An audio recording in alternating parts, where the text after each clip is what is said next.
আপনারা আসুন।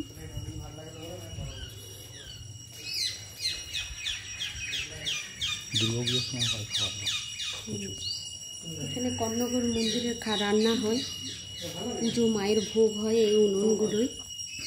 আসুন আপনাদেরকে দেখাচ্ছি কোথায় দুর্গাপুজোর সময় প্রচুর খাওয়া দাওয়ার ব্যবস্থা হয়, আপনাদেরকে দেখাচ্ছি। আসুন কোথায় বসে খাওয়ানো হয়। এটা অনেক পুরনো মন্দির।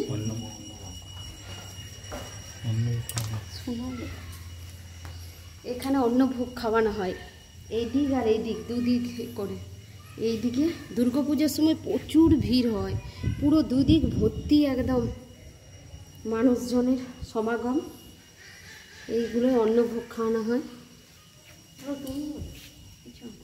এখানে হাত ধোয়ার ব্যবস্থা আছে, অনেক বড় এরিয়া। আপনারা আসুন, খুবই ভালো লাগবে।